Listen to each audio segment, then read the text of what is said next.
Alright, hello fun and welcome back to my Fallout 4 Mod Spotlight series, where today we are having a look at the IWI Tavor X95 mod, which is being released by user Ardent117. And what this glorious little piece of work looks to add into the game is the real-world civilian Tavor into the Commonwealth, and I absolutely love this thing, though it is a bit of an odd one for me because it is a very modern gun. And if you've watched for a while, you know I don't typically like modern weapons because on a personal level, I don't think that anything post-Cold War fits the aesthetic of Fallout. That being said, I make exceptions for bullpups because, dear God, I love a good bullpup, and this one is basically one of the iconic bullpups these days. So let's jump on over here and have a look at what exactly we are getting with the IWI Tavor X95, which in its most basic and standard configuration will do 44 damage with a firing rate of a 131, range of 323, accuracy of 66 for a weight of 6. Not too bad there in the slightest.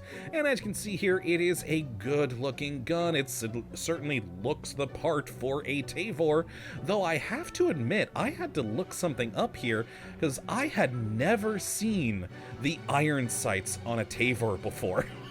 Since it's a modern gun with a built-in rail on the top, I've always seen it with optics, and so I was very confused when I first saw these very tall iron sights on this thing. But no, that is apparently the real iron sights on these. They actually fold into the rail up top, which is kind of neat. But yeah, they're kind of weird, and I had never seen them before because I'd always seen them with like hollow sights, etc.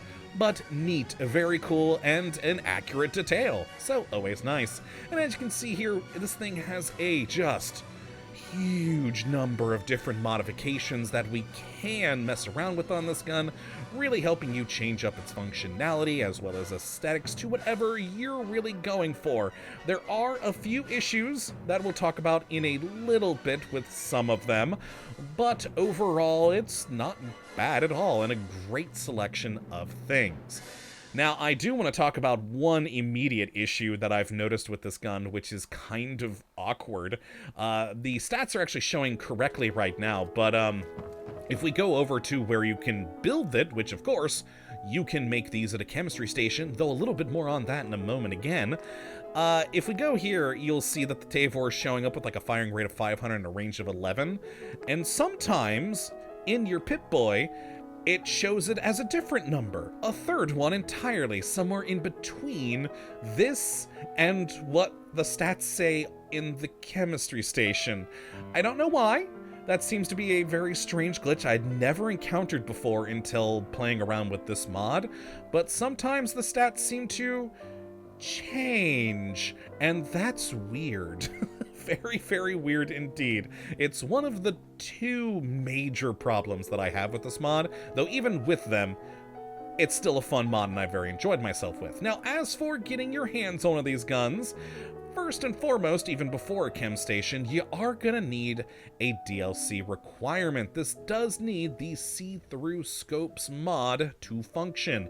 You can actually use the mod without it, technically, but then a lot of these sites, particularly that one, for instance, just don't work. You'll, go to aim down sight and it'll just be a, big black blob on your sighting there. So you do need see-through scopes to make most of the optics actually work. Once you have that in hand, though, with the basic download, the only way to actually get this thing legitimately is through console commands. Now, I did, of course, have the ability to build one at a chemistry station, and that is because there is a patch that you can download, the .992 patch that allows you to craft it at a chemistry station, and soon to come, there is going to be level list integration in a future update, which will be wonderful once that's there, but for the time being, standard download, only spawnable with console commands, patch that allows you to build it at chemistry stations. So yeah, I can't wait to see that level list integration. So let's go take a look at all the just great range of modifications we do have for this thing. Starting, of course, with the receiver category, where we can chamber this thing in either the standard 5.56 NATO, 10mm, or 38 ACP rounds. Now, the second big issue we have with this mod is involving these, which I'll talk a little bit more about in a moment. Let's stick with just the mods for a second. Now, next, the barrel category, we have a range of either shortened compact barrels, the standard length, or of course long barrels, each coming in a sort of standard lightweight and heavy variant. In the grip category, we've got a number of different foregrips for you to play around with, which, interestingly, some of them actually lower your accuracy and change fire rate somehow, but, okay, not that bad, I guess, so cool. Then in the magazine category, we have a number of 30-round, 40, and 60-round drum magazines for you to choose from. Very nice there. And then we have the optics category, where we've got a good selection of things from the standard iron sights to a number of hollow sights and different magnifying optics in here. So whether you're going close quarters or wanting to stay a bit more at range, you've got plenty of options. Always good. And in the muzzle category, we do have a number of different flash hiders, compensators, and of course, silencers for you to put on the gun.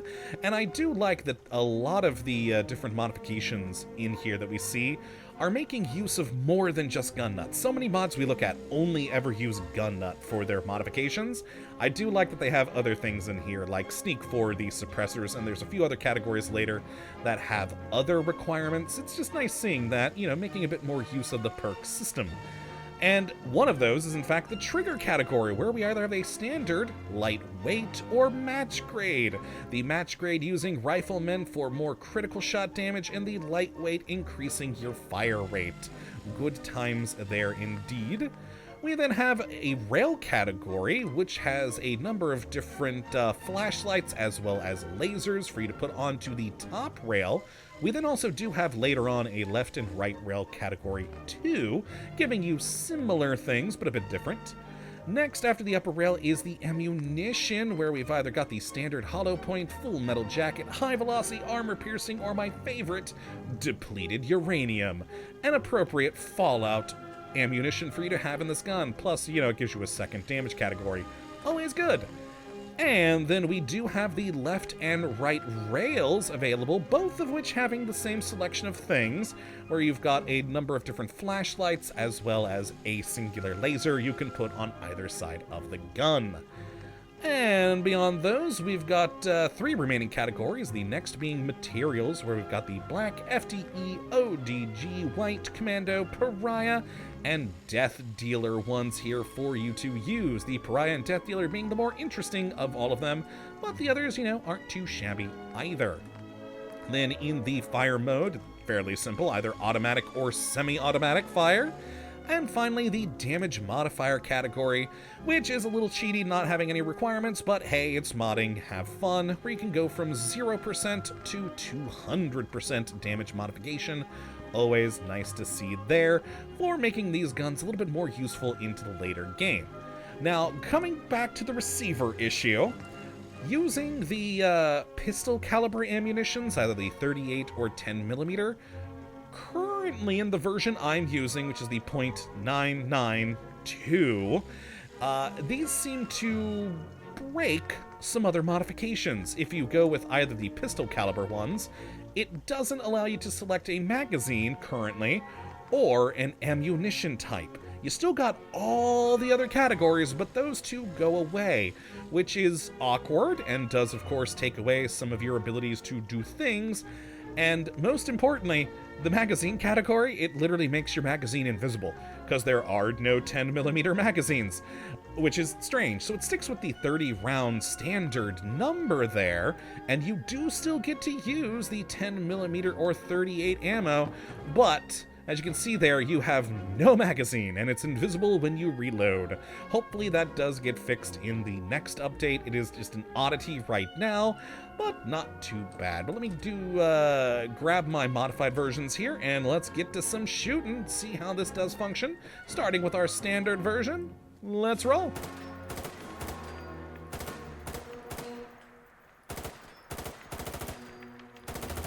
And there we go. Not too bad at all. The gun in its standard form actually does, as you can see here, have a fair amount of kick, but it's not too horrible, so it's fairly decent to control, or decently easy, rather. I actually really do like the standard iron sights on this thing. So many iron sights I don't care for, but, you know, it's a lot more visible with that bar coming up from the middle there. It's pretty nice. I do really like it. And overall, just not a bad gun at all. Now, with our modified versions, let's go to the 10mm one first to show off the invisible magazine. And, of course, it's real super easy to control nature. It's got, like, no kick at all with this version of the gun. Not bad. But, yeah, you can see our invisible magazine we keep loading into it, which is, yeah, strange. But, again, hopefully that gets fixed in the next update. That would be quite nice. But overall, still not too bad in the slightest. And then, of course, I've got my my fun big one here. The most damage I was able to get this thing to make, well, at least with the depleted uranium, 152 on the physical, 5 on the radiation. And, yeah, just a real fun gun there with a 60 round drum magazine. Good times, and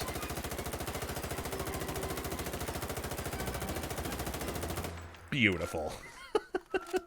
Now again, like I mentioned with the see-through scopes earlier, basically if you don't have see-through scopes, when you zoom in, it'll just look like how the glass does at this point. But other than that, if you're going with the hollow sights, all the hollow sights actually do still work without see-through scope, so if you don't like that mod for whatever reason, you don't necessarily need it, but it is well required for any of the more magnification optics in the game. So let us spawn ourselves a Deathclaw to see this thing in use and see how it pans out. Oh my god, he died super quick.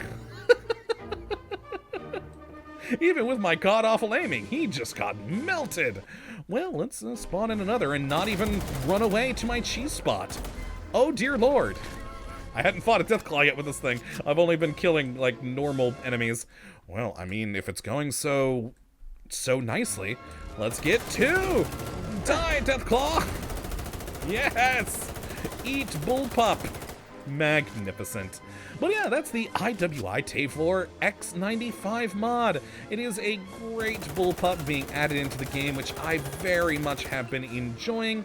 It does have some issues, hopefully ones that will be fixed soon, like the oddity with the SMG version and the missing invisible magazines, and, you know, some of the other various little bits and bobs. And I really can't wait for level list integration, as that'll be great seeing these things around the Commonwealth, because yay, friggin' bullpups, I love them.